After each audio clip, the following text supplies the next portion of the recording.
What's up, guys? You are on the air and off the books with Bethann and Samantha. And I have exciting news. Bethann did not get fired. Oh, I thought you were going to say I didn't read the book. She also did not read the book. Oh, no. Fortunately, I outed myself. Fortunately, she did return from out of the country. Yeah, back.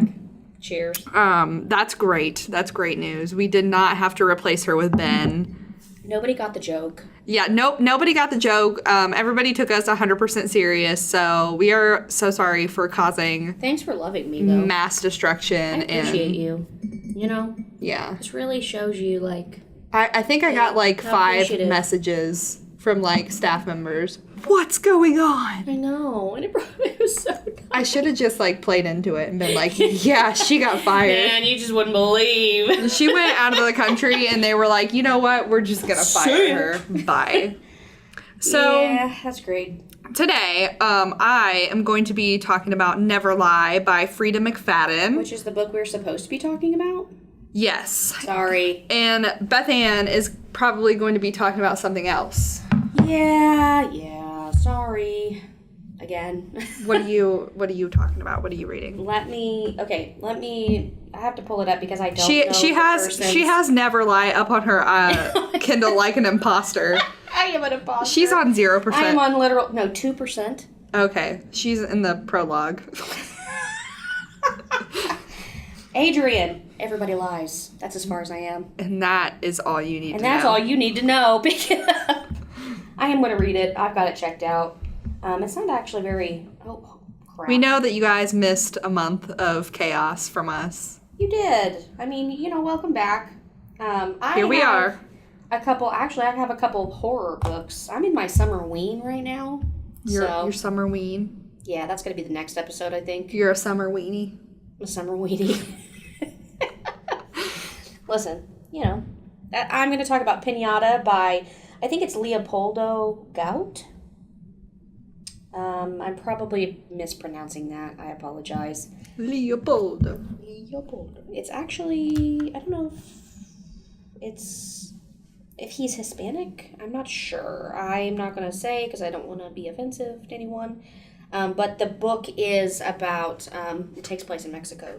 But then the other book that I'd like to talk about is The Legend of Skeleton Man by Joseph.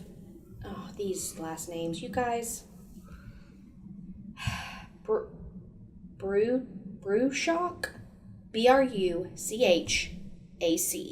Now you can write it down. Bruchac, I think. Bruchac. Bruchac? Probably Bruchac.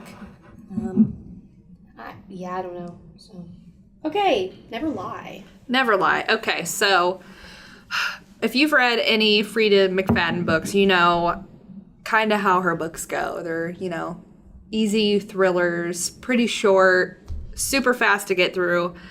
This was probably my favorite. Fast. Yes, unless you are Bethann.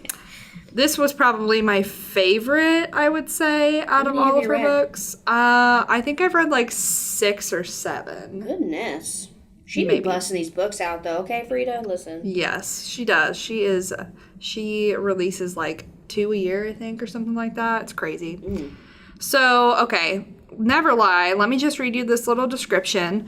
Newlyweds Trisha and Ethan are searching for the house of their dreams, but when they visit the remote manor that once belonged to Dr. Adrian Hale, a renowned psychiatrist who vanished without a trace 4 years earlier, a violent winter storm traps them at the estate, with no chance of escape until the blizzard comes to an end. In search of a book to keep her entertained until the snow abates, Trisha happens upon a secret room, one that contains audio transcripts from every single patient Dr. Hale has ever interviewed. As Trisha listens to the cassette tape, she learns about the terrifying chain of events leading up to Dr. Hale's mysterious disappearance. Trisha plays the tapes one by one late into the night. With each one, another shocking piece of the puzzle falls into place, and Dr. Adrian Hale's web of lies slowly unravels. And then Trisha reaches the final cassette, the one that reveals the entire horrifying truth. That sounds good. This book was wackadoodle. Like, it made you, like, believe one thing the entire time. and then it just, like, takes a turn. And I will say that I was led astray for a hot minute, but, like, a little bit before the end, I figured it out. Yeah. Yeah, I did. I figured it out. I wonder if I'll figure it out. Yeah, I am going to read this. I would like to start back up into some mystery thrillers. We used to read them all the time. And I know. And you know what? You know what I've noticed? I don't know if you guys have listened to our podcast on the Vanishing Girls, the Josie Quinn series. There's a lot of people checking those out now. They're going, like, yesterday. Yeah. You know what? And before I left, 2 different people came in for those books. I had 3 people come in yesterday for those books. Oh, really? Yep. See, look at... You doubt us, okay? You doubt our ability to give you good books. I mean, not that you really are doubting, but I feel like now I'm justified. And not only did this lady have the first 2 books of the Vanishing Girl series, she also had 9 Elms. Oh. By Robert Brenza, which we've talked about, too, on the podcast. That's a good one. You guys need to read that series. It's a series, so... They must be listening to us. Or somebody else is listening to us, and they're like, read this. Exactly. Or we've had them on displays everywhere. Yeah, that's true. But still, read these books. These are some of our, like, OG moments, though. You know what I'm saying? Yeah. I'm going to have to read this. We have it, a physical copy here. Yeah. Frieda McFadden, though, is pretty popular right now, so come in and get your name on the list if you want a physical copy. We do have audio and ebook available on Libby, but there is a holds list because I am on that list. The way I have mine checked out is on Kindle Unlimited. I'm not supposed to say that you can get it there, but you know, if you want to read it right now. Her books are kind of unhinged. I feel like her vibe is like lead you astray until the very end, and then like the last 2 chapters put like 20 twists in there, and then Frieda Lanch. Bam. Yeah. Frieda Lanch. They should call her Frieda McSlappin because she'd be slapping you across the face with some twists at the end. Oh my god, that's fantastic. Frieda McSlappin. You're welcome, Frieda. Frieda, if you want to get on here and listen, I just want a little bit of compensation from that, just a tiny bit. You should get it because that was fan-freaking-tastic. That was amazing. Frieda McSlap. I can't lie. But yeah, this book gets pretty good rating on Goodreads because you know how Goodreads is. They're pretty critical. So it gets a 4.1. All savages on Goodread. Another one of her books that I really liked. So a lot of people like the Housemaid series. I am not a super fan of family thrillers. I feel like domestic thrillers. Me watching you read all of these books, I've noticed that when you did read this at first, you really enjoyed it. Yeah. But the more of hers that you read, the lower on the list that it got of your favorites of hers. Like, everything else has been so much better for you. Yeah, that was my first one that I read by her, and so I was like, oh, this is kind of good. And then I read more, and I think they were a lot better. What did you give Never Lie? Never Lie, I think I gave that like a 4.2. 4.2 out of 5. That's really good. I really liked The Inmate. The teacher was weird. It kind of felt gross to read that, but people have been coming in for that too. The Locked Door was really, really good. I have not read The Coworker. Ward D was really good. And One by One was also really good. I've been getting my husband to read all these with me as well, so he has read them all. And he's not very picky. No, but I need him to read Pinata. Will you pick up Pinata already? Please. Can he get it on Hoopla or Libby? He can get it on Libby. Okay. He might have to wait a month, but he can get it on Libby. Okay. I'll tell him. I'll be like, hey, you do it or else. It's giving Insidious. Insidious? I mean, I've never seen the movie, but I've read, like, excerpts about the movie, and I've unfortunately seen clips of the movie. Yeah. And that's what it's giving. Do it. So. Read them all. Read the Frieda. Read the Pinata. Yeah, you should read. Right. You should come in and pick up Frieda McFadden, though, for real. If you're looking for something new as far as, like, mystery thrillers are concerned, she's not up and coming, but, like, she's kind of, like, burst through the proverbial dam of, you know, Booktok and online recommendations. She's kind of controversial on Booktok, but why? People wonder, like, I'm not saying this is true or false, but people wonder We're if ready she's... to spill the tea, ladies and gentlemen. If Buckle she's up, an get close. AI author. If she is using AI. But her books are so good. You think it's AI, or do you I think don't she's know. using, like, the skeleton? I think it's just because she spits them out so quickly. And I know, like, some people have claimed that her books are, like, copies of other people's books. I mean, I haven't personally, like, seen that because I don't read, like, a whole lot of thriller. Usually if I read thriller, it's, like, YA thriller. So, yeah. I personally don't know.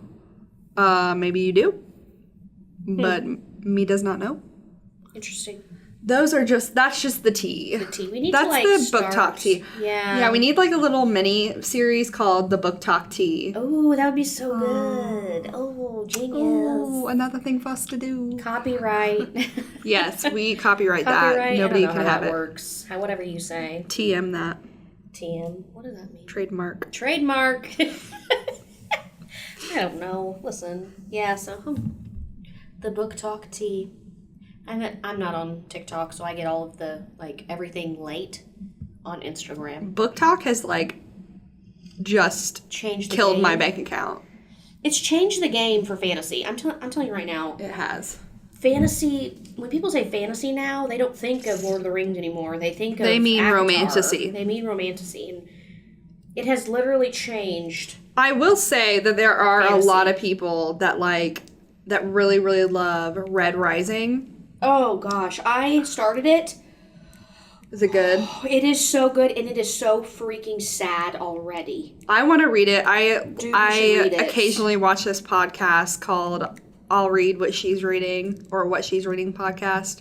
And it's like these three girls, and they always have, like, really, really good recommendations. And one of them really, really loves that series. We should read it. It's a very tragic fantasy series. It's like a dystopian, I guess, from what I've heard. But there are so many people that I also watch, as far as, like, booktubers and things like that do recommendations, that this is their favorite series of all time. And the new one that just came out, I guess right now I think there are six books out, 6 or 7. And, like, I was going to do a Pierce Brown drop, that's the author's last name of Red Rising, for a signed copy.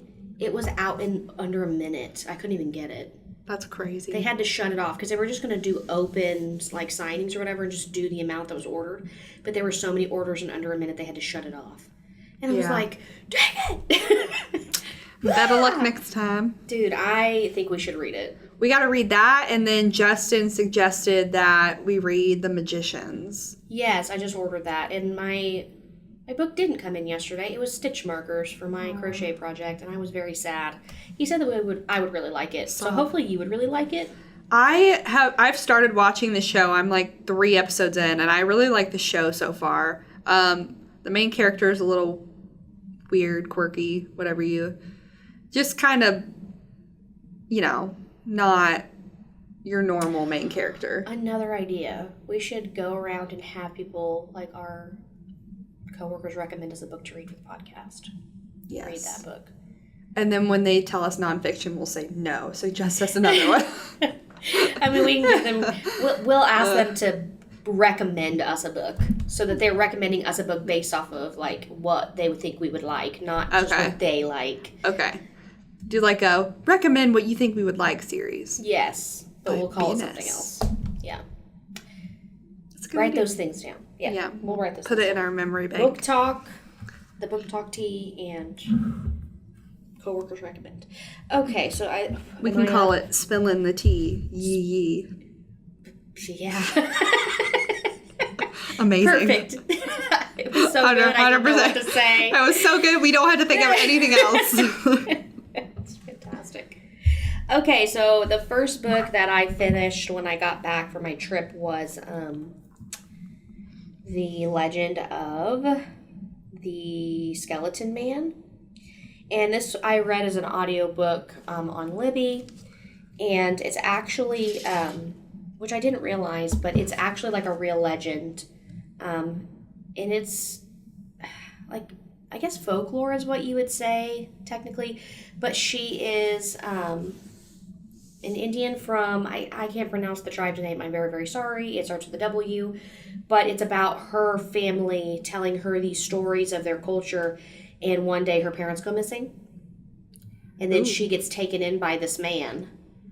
And he's just not right. And so the whole story is based on, and this is actually it's not even young adult fiction, it's junior high fiction. And I'm actually not sure why, because it was actually pretty terrifying. Like, it was actually really scary. And it was very graphic in some of the parts of the book. So proceed with caution. I don't think I would ever let Hayden read this at, pre-teenage. This is really kind of nightmarish. But it's essentially about this man who is starving, the legend is, and he gets so hungry that he decides that, or he gets so hungry and he's he's starving to death, and then he trips or he hurts himself, and then he ends up sticking his finger in his mouth and realizing that his finger tastes really good. Oh no. And he eats his finger off, and then Cute. Cute. And so then essentially he gets ravenous, and then he starts eating himself alive. Ew, this is a junior high? Yes, you didn't believe me. You're just over here laughing. Quit making kids read this stuff, guys. Okay, listen, I'm gonna be controversial. Do not put these in kids' books, Crazy people. What are you doing? You're gonna. That's what I'm saying. This is what's gonna happen. You're gonna disturb your children for the rest of your life, and then they're gonna be sleeping with you in the bed until they're 25. Basically, that's what I'm saying. Get ready. This is not something I would let Hayden read. But he essentially eats himself to a skeleton, and then he goes after his family and eats them all. Cute. And so one girl escapes, and then the legend is that you can hear the skeleton man coming for you by the swish swish of the bones against each other in the forest. Ew. And so that's the legend that's haunting her. And it's a really short book, and it's really good. And it's got a lot of, I think the representation is really awesome. I think they do a really good job. I think it's really respectful. I think it's really interesting. And I think that if you listen to the audiobook, it's also really, really good too. So you won't be disappointed. So I definitely recommend that. I gave it a 4 out of 5. Listen, legends have to come from somewhere. That's all I'm saying. They do. So if you don't crazy, believe dude. in these things, I'm gonna believe you. If you tell me that there's Slender Man in the woods, you know what? You're right. Oof. I ain't going in. That is... I am not going in. Catch me outside of the woods. So I went from that into Pinata, and that's what I'm saying is that's my Summerween, because, and I read Monstrilio before all of this, and I hated it. So I know I'm not really supposed to dog things, or I'm not, it just wasn't for me. But don't read that. I mean, but if you want to read it, you can. Just know that when you go into it, it's supposed to be a horror story, but it really isn't that. It's horrifying, but not... There's just a lot of, you know what?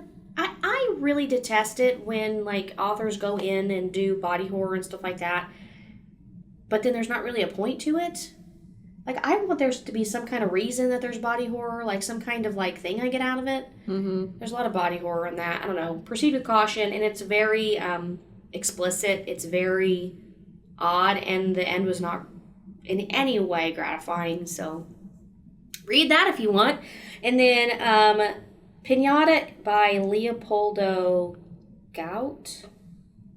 I don't know if that's right. Anyway, so this is this book is so atmospheric and so horror movie. When I sit down and I watch a horror movie, and you hear all of the music in the background, and you see the images panning out, and you get these you find these characters and they get these weird flashbacks, or they get things happen to them and then they don't understand it and they're moving on, or things like that, Yeah. It and stuff like that. It's all in this book. It's literally a movie script, written out for you to be able to see what's going on, what's happening when. And it's essentially about this family who, this woman is an architect, and they moved to Mexico for the summer so that she can renovate a church into a hotel. And she's got 2 daughters, and she's a single mother. And it talks about, at first, her hardship of being a woman in power and trying to lead a bunch of men to be able to do what they need to do, and like talks about like the gender, and it's not really like, doesn't like beat you in the head with it, but it's a good realistic representation of her struggle as a woman to be able to go to another country and like the cultural things that they have going on there. And all the while that this is happening, like this spiritual underbelly is like riling up and trying to consume her youngest daughter. And it is so scary. Like, I know that I'm a scaredy cat, but like this is really giving like the horror stories and like the crazy stuff that you watch vibes. Like it really, really is. It is insane. How long is it? It is, that's a good question. How do I find that? It's technically 299 pages. That's not bad. I'm almost 50% through. I honestly haven't finished it yet, but I really want you guys to read this. It says, Carmen Sanchez is back in Mexico, supervising the renovation of an ancient abbey. Her daughters, Itzel and Luna, too young to be left alone in New York, join her in what Carmen hopes is a chance for them to connect with their roots. Then an accident at the worksite unearths a stash of rare, centuries-old artifacts. The disaster costs Carmen her job, cutting the family trip short, but something malevolent, unexplainable, follows them home to New York, stalking the Sanchez family and heralding a coming catastrophe. And it may already be too late to escape what's been awakened. They were worshipped by our ancestors, now they are forgotten, and soon they'll make us remember. It's giving the movie that I just watched not too long ago, Priest Exorcist, I think it's called. They're renovating this church into their home because they inherited.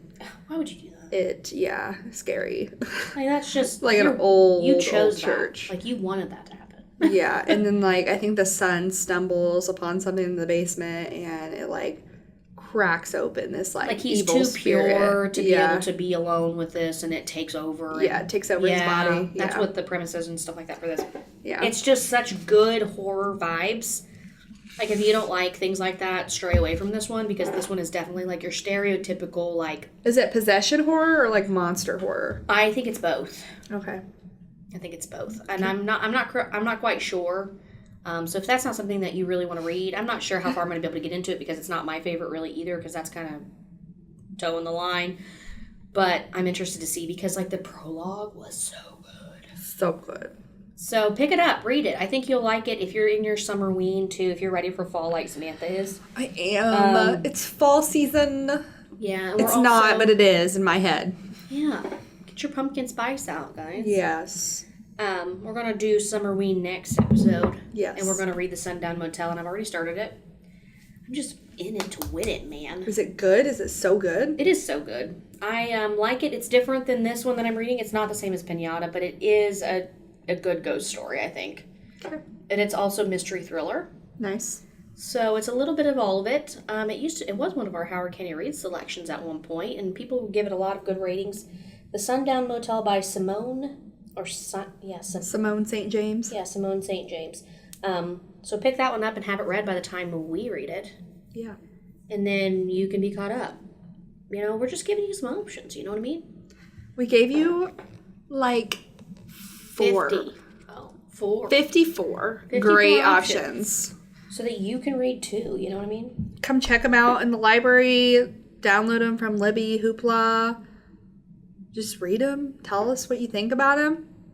Mm-hmm. Love them with us. Yes. Yeah. And then join us for our next episode, Summerween. And we hope you guys have a great rest of your day. Bye. Bye.